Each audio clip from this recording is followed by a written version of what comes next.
Hi friends, welcome to our channel. I am Shripad Naik and you are watching Electrical Academy.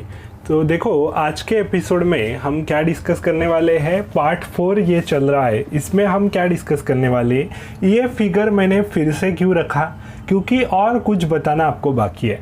तो आज मैं आपको relay coordination के बारे में बोलने वाला हूँ। रिले कोऑर्डिनेशन एक्चुअली कैसे काम करता है वो भी हम आज जान लेते हैं। तो अभी देखो ये मेरा डीटी का ब्रेकर है, ये जो है ये मेरा डीटी का ब्रेकर है और इसको मेरा डिस्ट्रीब्यूशन ट्रांसफार्मर कनेक्ट है और इसको सप्लाई कैसे आ रहा है, ये इनकमिंग आइसोलेटर को ये फीडर कनेक्ट है और इसने ये बस चार्ज किया तो ये ब्रेकर पे सप्लाई आया और ब्रेकर से डीटी को कनेक्शन है बराबर। तो डीटी ब्रेकर को कनेक्टेड है। इस डिस्ट्रीब्यूशन ट्रांसफार्मर में कोई फॉल्ट होता है तो ये ब्रेकर मेरा ट्रिप होगा। तो ये ट्रिप होगा तो बाकी का जो सप्लाई है वो कंटिन्यू रहेगा, बाकी का इफेक्ट नहीं होगा। लेकिन सपोज इसका जो रिले है, इस सर्किट ब्रेकर का जो रिले है, वो रिले अगर मल फंक्शन किया, ये रिले अगर फॉल्टी है, उसने ऑपरेट नहीं किया, उसने सेंस नहीं किया फॉल्ट, तो फिर क्या होगा, ये वाला ब्रेकर ओपन नहीं होगा, ये वाला। तो ये वाला ब्रेकर ओपन नहीं होगा तो यहाँ तो आइसोलेटर है, ये ओपन नहीं हुआ तो क्या ये होगा, नहीं। आइसोलेटर को थोड़ी रिले बिठाया हमने, आइसोलेटर ओपन या क्लोज ऐसा फॉल्ट की कंडीशन में नहीं होगा, सिर्फ ब्रेकर ही होगा। तो इसके बाद कौन सा ब्रेकर आता है, ये वाला। अगर ये वाला ब्रेकर इस फॉल्ट में ट्रिप नहीं होता है तो फिर इस फीडर का ब्रेकर मेरा ट्रिप होगा, क्योंकि इसका रिले अगर फॉल्ट सेंस नहीं कर रहा है तो फिर ये रिले सेंस करेगा कुछ टाइम के बाद। मान लो टाइम सेटिंग है इसका 5 मिलीसेकंड, इस पे फॉल्ट आता है 5 मिलीसेकंड में, इसके रिले ने सेंस नहीं किया और ये ब्रेकर ओपन नहीं किया, तो बाद में 20 मिलीसेकंड के बाद ये जो फीडर है 10 या 20 मिलीसेकंड के बाद ये जो फीडर है ये फीडर ट्रिप होगा, क्योंकि इसका रिले तब तक सेंस कर लेगा इतना दूर का जो फॉल्ट है वो बराबर। तो ये ट्रिप होगा।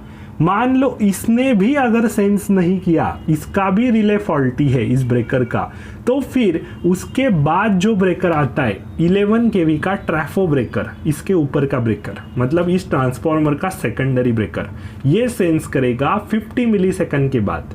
50 to 80 मिलीसेकंड इसका टाइमिंग रहता है, तो उसमें ये सेंस करेगा। ये भी अगर ऑपरेट नहीं हुआ इसमें अगर ये भी ट्रिप नहीं हुआ तो बाद में ये वाला 33 kV का ब्रेकर ट्रिप होगा।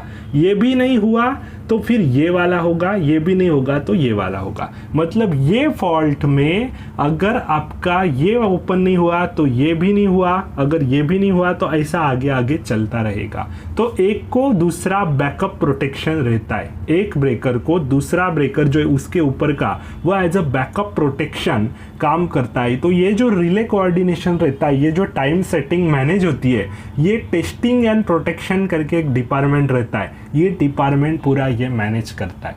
मतलब डिस्ट्रीब्यूशन पावर यूटिलिटी में प्रोटेक्शन डिपार्टमेंट रहता है, रिले कोऑर्डिनेशन को वो मेंटेन करता है बराबर। रिले का जो भी उसका रहता है वो सब उनके अंडर आता है। टेस्टिंग एंड प्रोटेक्शन डिपार्टमेंट रहता है उसके लिए अलग से। तो उस डिपार्टमेंट का इंजीनियर ये पूरा ध्यान रखता है कि ये रिले कोऑर्डिनेशन प्रॉपरली मेंटेन हो सके बराबर। क्योंकि देखो अगर ये ऑपरेट नहीं हुआ और ये हुआ, उसके बाद यही होना है, तो फिर आपका मैक्सिमम सप्लाई अफेक्ट हो जाएगा इस एक फॉल्ट की वजह से। ये भी नहीं हुआ तो ये होगा तो ज़्यादा सप्लाई अफेक्ट होगा, ये दोनों फीडर अफेक्ट हो जाएंगे सिर्फ एक फॉल्ट की वजह से। तो ऐसा तो हमें नहीं चाहिए, हमें रिलायबिलिटी भी इंश्योर करनी है। तो proper relay coordination, proper time setting यहाँ मेंटेन करके रखना पड़ता है, ठीक है। तो ये आपको बताना था इस एपिसोड में, मैं बता चुका ये पूरा डिटेल में, तो आपको अच्छे से ये समझ में आ गया होगा, ठीक है। तो मिलते हैं अगले वाले एपिसोड में, तब तक के लिए goodbye and thank you very much.